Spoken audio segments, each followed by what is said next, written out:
what's your emergency? 3, 2, 1. Welcome to the PIO Podcast, a place for all things public information related for police, fire, EMS, local, state, and federal government. An open forum to learn, grow, and develop your public information skills. My name is Robert Tornabene, and I am your host. I am a public information officer with over 17 years in the field and 27 years of law enforcement background. In each episode, we will explore different aspects of the public information officer profession. Weekly, we'll delve into the field of public information by talking to other PIOs. Welcome to Season 5. Thank you for your support of the podcast. I can't believe we're in our 5th season. So sit back and enjoy this episode. Today on the PIO Podcast, we'd like to introduce Rick Rice. He's the Public Information Officer for the Asheville Police Department in Asheville, North Carolina. Rick, thanks for being on the show. Yeah, glad to be here, Robert. Happy to be here. I'm glad I could get you on, Rick. First off, as I ask all my guests, what's your background and how did you become the PIO at Asheville PD? Well, the short version of the story is I spent most of my life in radio, and I did that for about 30 years. And one of the things that I'd done most recently was have on the previous police chief for the Asheville Police Department, David Zach. We both happened to be originally from Buffalo and huge Bills fans. He would come on the show, and we would actually talk football, Bills football. And so then when I lost my job, I guess it would have been in November of last year. I let him know so he didn't call in as he would do. And we just happened to get talking about the job that was now open at the Asheville Police Department. Now he thought I would be a good fit for it. And so, like I said, the short version of that story is that's how it came to be. And I joined the Asheville Police Department in March. As obviously as the listeners are going to hear, you have a voice for radio. You definitely do. Well, thanks. I hear that a lot. Yeah, it's come in handy. I still do some voiceover stuff on the side. I do a lot of public address announcing for college basketball, things like that too. Oh, nice. Okay, so Asheville has been in the news a lot lately, but I'm not sure if all of our listeners are going to know exactly where it's located in North Carolina. So where is it located? Western North Carolina, the Appalachian Mountains, I guess for points of reference for most people, about 2.5 hours northeast of Charlotte, North Carolina, about directly north of Greenville, Spartanburg, South Carolina, and about 2 hours southeast of Knoxville, Tennessee. That's probably about the best description that I can give. Oh, and that's perfect. So what is the population of the city and how many sworn and how many professional staff do you have? We're just under 100,000 people here, but it has grown exponentially. I've been here for about 25 years, and it's grown about 20 to 30% since I've been here. It was only in the 60,000 range when I moved here in 99. So it's the city is rapidly growing. As far as our officers, we lost a whole bunch in 2020, which made national news. I'm sure you may have read stories about Asheville and the difficulties we've had in our police department losing officers. We're getting that number back up now. We are currently at, and let me make sure I look at these, we're at 188 sworn. That leaves us with about 48 vacancies as we're trying to build. The 188 number does include about 21 currently in training in BLET. Okay, great. All right, so first off, let me say that your entire department did an incredible job under some trying conditions during Hurricane Helene. I wanted to wait to speak to you guys until things got back to a little bit more normal, but I'm not sure if normal would be the way to define it right now. Can you talk a little bit about how communication was hindered in connecting with your community during that time? Well, the biggest problem, as you might have read, because it was national news again, international news, was cell phone service was completely disrupted. We had none. Fiber optics lines were destroyed. So as far as internet, which is how everyone communicates now, that was pretty much non-existent for several days. Then you add on the electricity issues. Hardly anyone had power. So any kind of communication among anybody, not just us, Asheville Police Department, Fire Department, City of Asheville, but just neighbors and neighbors. It was back to face-to-face communication. That was the only way to get word out. So for a couple of days, there was a lot of flying blind and doing our best to try and get the word out. Honestly, the best way for people to learn things was good old-fashioned local radio. They did an amazing job of keeping people up to date. There was two groups especially that did a great job: the local NPR station, Blue Ridge Public Radio, and the local iHeartRadio affiliates, of which we have a great relationship with. They were basically the voice in the storm, and that's where people were getting information for several days, and about the only place they were getting information for several days. Well, there's a PIO that works for one of the sheriff's office down there. That his name's Bill Davis. I work with him over at Texas A&M, and he was telling me about some of the things that you guys were just going to corners and meeting up at intersections and passing information out to the public. I mean, in times when you don't have what you're used to using, you've got to go to whatever alternative you can come up with, right? Yeah, I mean, it was a good old-fashioned town crier in a lot of ways, and people were coming out of their homes and meeting with their neighbors, and it was very much a good type of grapevine. I can tell you personally that I did that among many friends to try and get as much information as I could. I would travel to different neighborhoods where I've lived, where I knew people, knew where I could get to a central person, and that they could disseminate information that way. Many of our officers also did that in our leadership in the city and the fire and the police department as well. A lot of that for about 24 to 48 hours, the best we could. Right. And you know what? You guys did a great job. From everything that I've heard and from when I talked to Bill about this, you guys did a great job. And one of my reasons for contacting you was because of the APD Pod Squad podcast that I came across while I was doing some research on you guys. What was the purpose of the Pod Squad? Well, it actually, it formed before I took the job, and it probably actually lent itself to one of the reasons that I was hired to do the job is because of my experience in broadcasting and conversations. So that was an idea of the previous chief and the administration, of which the current chief was part of that. He was the deputy chief at the time, current chief of police, Mike Lamb.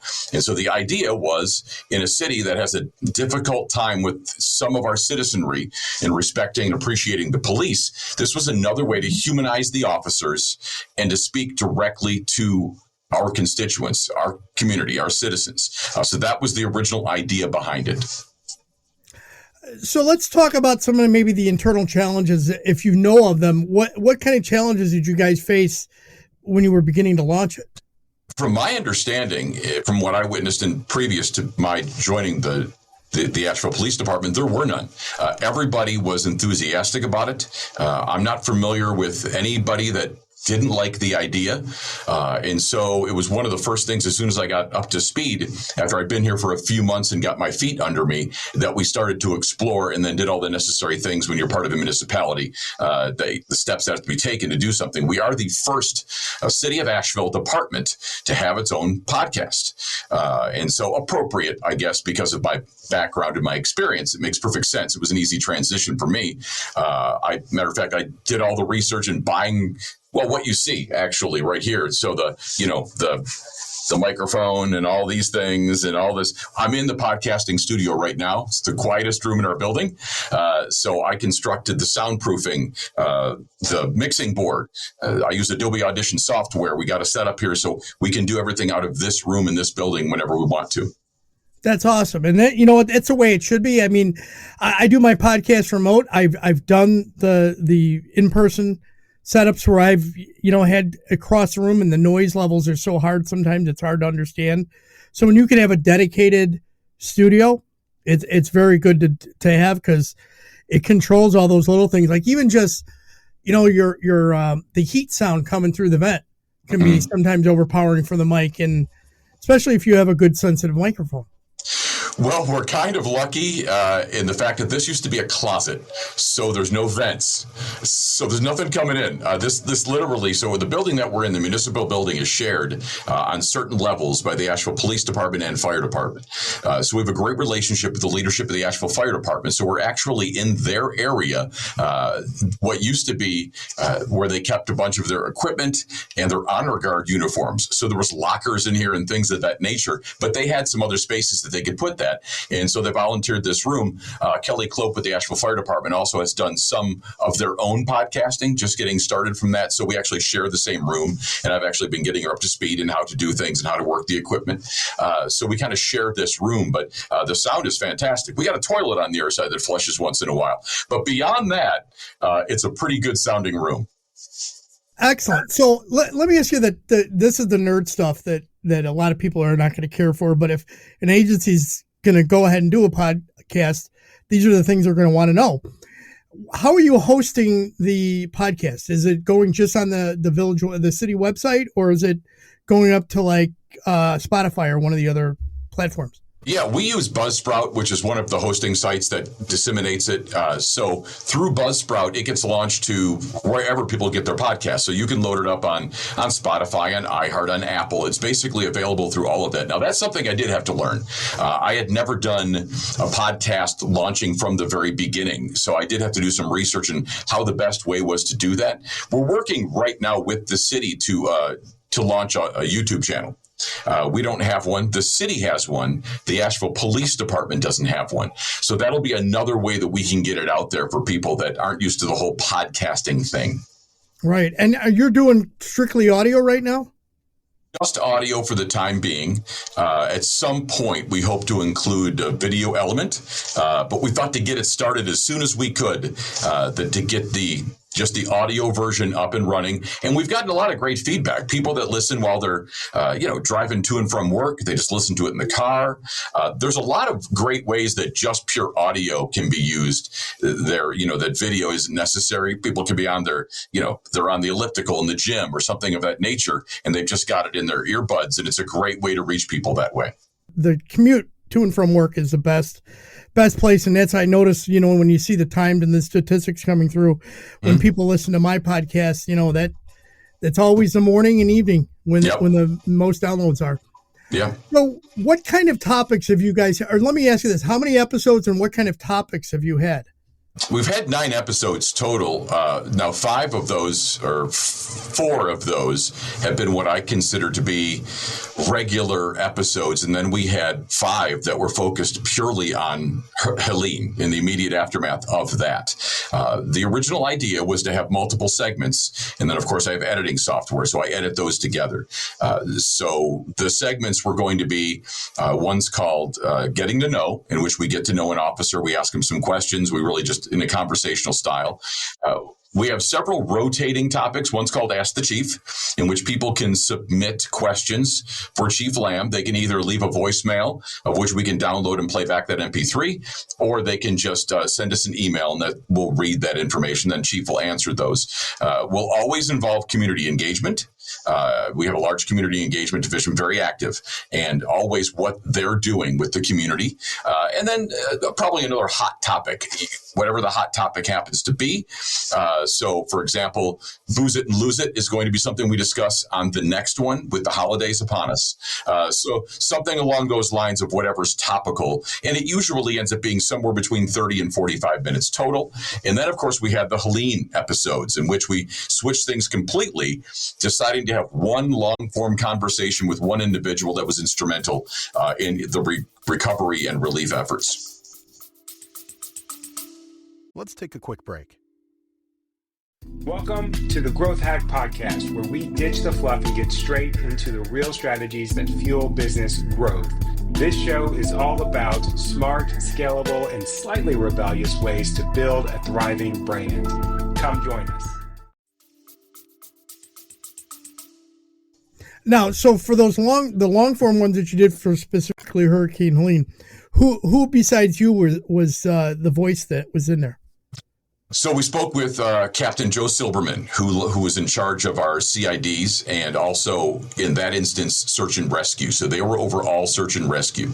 Captain Brandon Moore, who was our patrol captain, he was the head of the drone unit, which was instrumental in saving lives. And then, of course, we also spoke with Chief Mike Lamb. We had a long conversation with him. And then the mayor of Asheville, Esther Mannheimer, was gracious enough to sit down with me. And we had a very long conversation with her, a chance for her really to reach the public in a different way. She was in a press conference every day talking with media from all over the country and the world at one point. She was speaking with people in London, with, CNN, Fox, MSNBC, News Nation, all of those every day, but always in just quick bam, bam, bam, question, answer.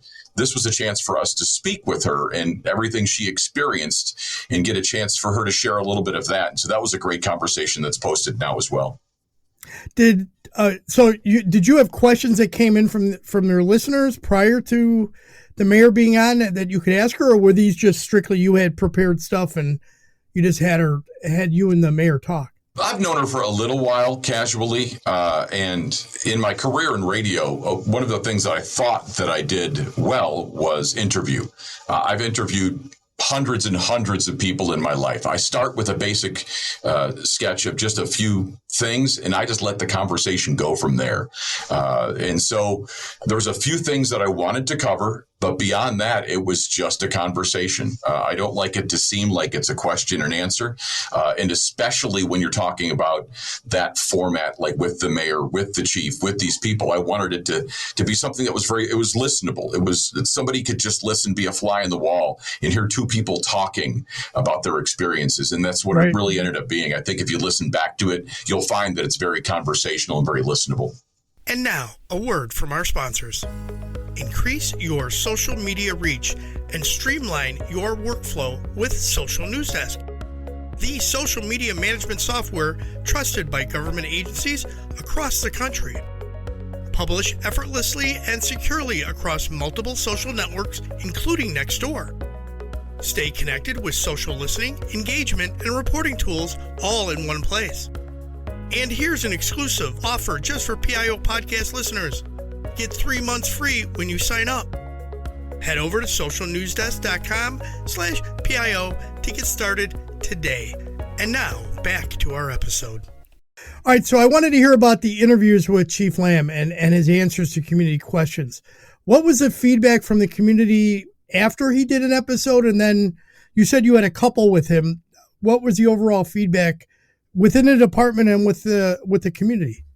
Chief Lamb is incredibly well respected, both within and then without in the community. So internally and externally, he's been with the department. This is where he started with the Asheville Police Department, and this is where he'll eventually retire, is from the Asheville Police Department. He'll never be a part of another department. And so when he joined as the chief in, I believe it was January, people were elated because he is such a person of respect around here. People, it was very much like a kiss the ring situation when he acquired the job, and I mean that in the nicest possible way.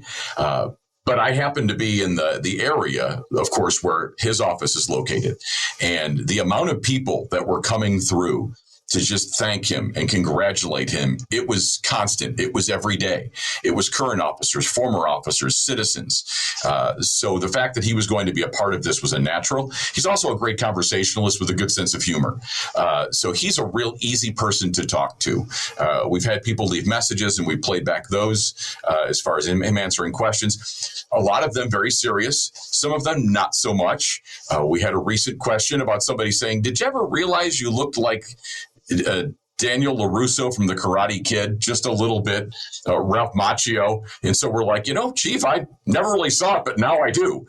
So you do resemble Ralph Macchio at this point. They're close to the same age, and he's got a good sense of humor about that. So he really is the right person in the right place at the right time for this job. That's awesome. That's outstanding. Yeah. All right, so let me switch gears a little bit.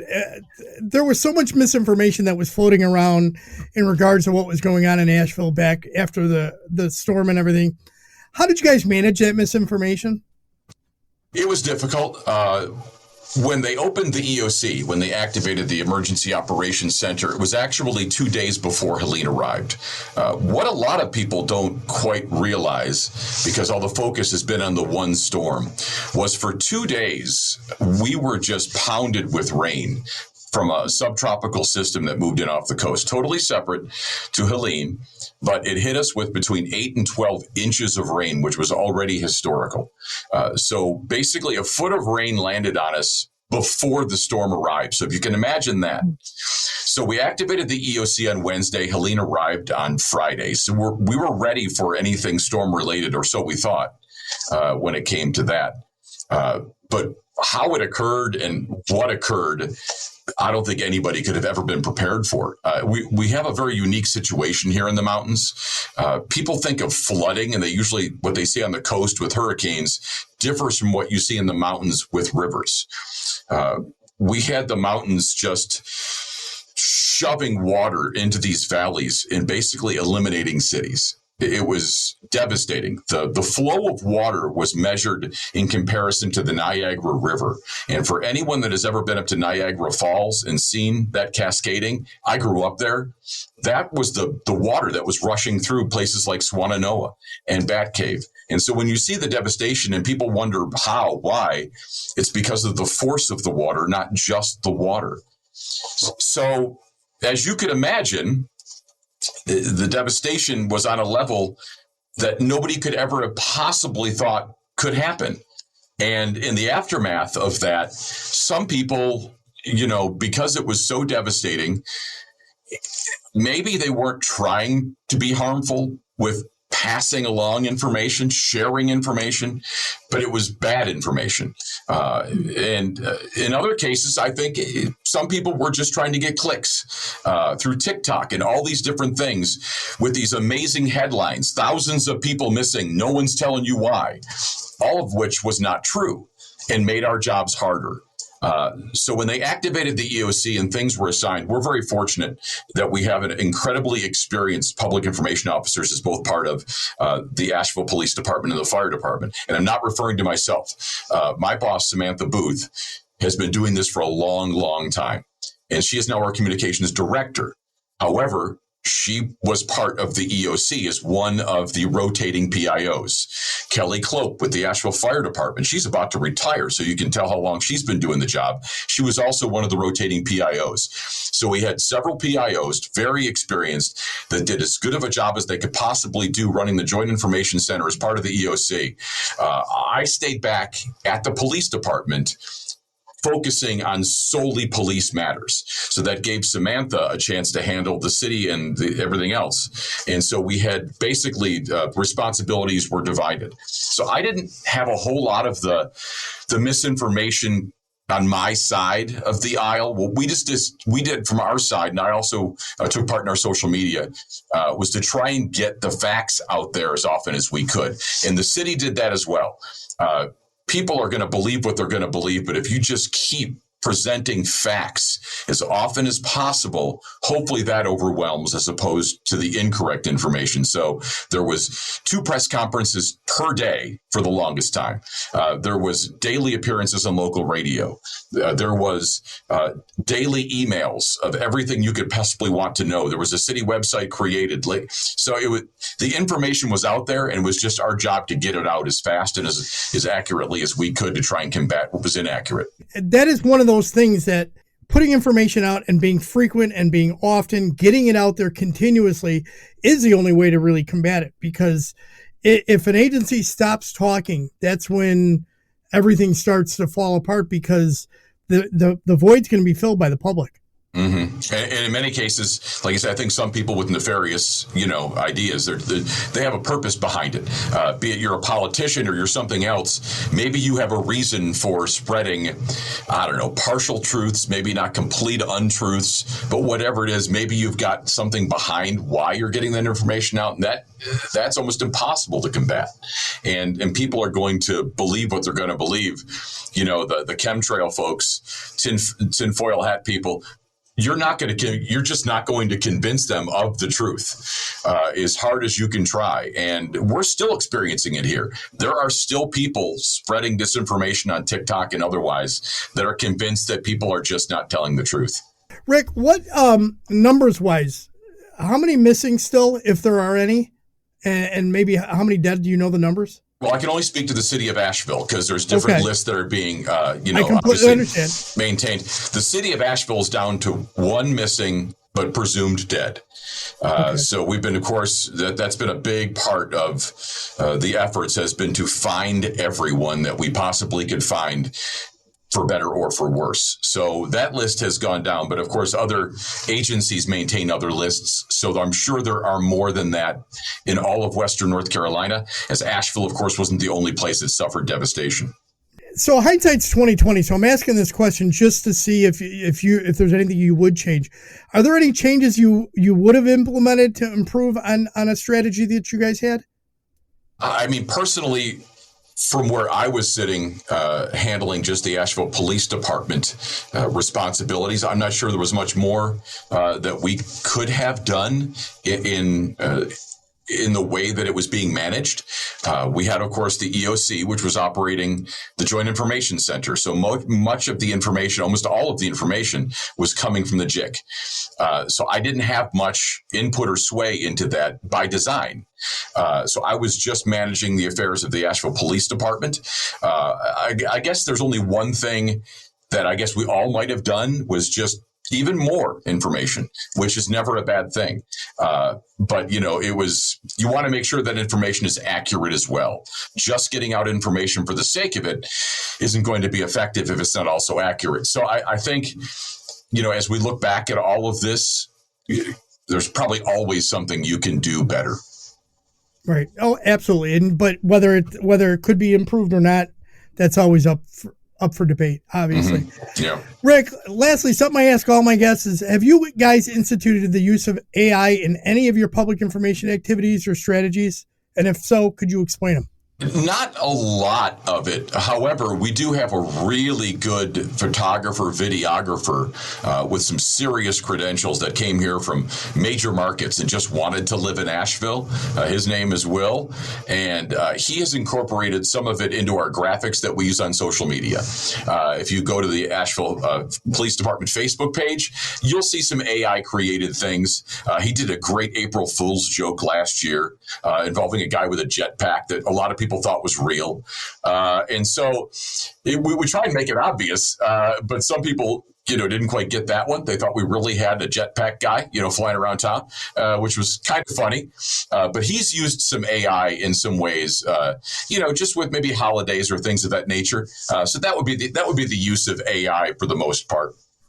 Outstanding. Rick, is there a question I should have asked? And if so, how would you have answered? I mean, you haven't asked what I want for Christmas, and here we are, a couple of weeks away. I'm just, What would you like for Christmas, Rick? Maybe a Josh Allen jersey. That'd be nice. If you've got one lying around, I would love a Josh Allen jersey. I love my quarterback. I am sorry I do not have a Josh Allen jersey in my back pocket. I wish I did, so I could give it to you. Yeah, and I'd love you for it. All right, so let's jump into some rapid-fire questions. Okay. Texting or talking? Depends. If it's in person is how I prefer to have conversations. So if it's working with people in the office or elsewhere, it's entirely conversation. When you're talking about just using the phone, I don't like talking on the phone. So that's a texting thing. Movies or books? Movies now. I want to start reading more. I used to read more before. It's a time thing. So maybe when I retire here, whenever that is, I can read more. Coffee, tea, or energy drink? Coffee. Lots of coffee. As a former morning radio host, I was waking up at 3:30 in the morning. I drink a pot of coffee before most people are out of bed. Adult drink of choice? I'm a beer guy. I ran a brewery for a couple of years, so I'm really kind of, they call it a beer snob, I guess, some people, but I love all styles of beer, so definitely beer, although I do enjoy a good bourbon on occasion on the right chilly night. That is true. Yeah. What would be your superpower if you could have one? I mean, can I have everything Superman has, or do I just got to pick one? Because he's got the strength, the vision, he can fly. I mean, if I can have everything he's got, that would be ideal, right? There you go. Ask permission or beg for forgiveness? In radio, back in the day, it was probably more beg for forgiveness. But now in this official capacity, I would probably ask for permission. Yep. Spoken like a true PIO. What place do you most want to travel to? And going to will be the United Kingdom when we retire. We're already planning a trip to go to England, Ireland, Scotland, play some golf, see all the things. Yeah. Nice. Yeah. What's your favorite way to relax after a long day? If the weather is good, on my screened-in porch, rocking chair, just maybe with a drink and just getting caught up with the day. If it's cold, like wintertime, almost the same scenario, but in front of a fire. Excellent. Who, if you could choose to have coffee with any historical figure, living or dead, who would it be? Well, let's see. Jesus was a wine guy, so it wouldn't be him. You know what? I'd love to hear all the stories from George Washington. I'd love to, everything he saw, everything he thought. I mean, there's a lot of people you could choose, but if you just want to have a good laugh, Robin Williams. Well, that would be a good one. Yeah, absolutely. Final thoughts, Rick. What key points would you like our listeners to take from today's interview? If you ever have something unprecedented, which, seems to be happening more and more often lately, be flexible. Just jump in and keep your ears open. And if you've got ideas, throw them out there. Hopefully the best ones stick, but just be ready to adjust on the fly. Excellent. As we wrap this up, do you have a piece of wisdom or a motto that you live by? Not one. Life is complicated enough. I like to just keep things simple. So I wake up every day in prayer. I want to be a better person today than I was the day before. And I end every day by hugging my wife and telling her that I love her. And that's it. I just try and make things as smooth as they can possibly be among all the cacophony. Excellent. That sounds like a great motto and plan in life. Excellent. Yeah. How could people best reach out to you if they want to connect or follow up about maybe the Pod Squad podcast and maybe learn more about it? Well, of course, we would love them to listen to the APD Pod Squad, available wherever podcasts are available. But if you want to email me, of course, rrice, as in Rick Rice, rrice at ashevillec.gov, or you can find me on social media, on LinkedIn, Facebook, any of those things. You can message me that way as well. And I'll add a couple of those links into the show notes. Thank you. Rick, thank you very much for coming on the show. It was my pleasure, Robert. Enjoyed talking to you. I hope you enjoyed this episode and our content. If you are listening on a platform that allows reviews, please give us a review. We read all reviews, and your feedback is essential. Do not forget to check out our sponsor, Social News Desk. Thank you, Social News Desk, for their sponsorship and their offer to all our listeners. Please click the link at the bottom of today's show notes to help support the show. Your support in any amount is greatly appreciated. Until next time, take care, stay curious, and keep the conversation going. You're the heart and soul of the PIO podcast.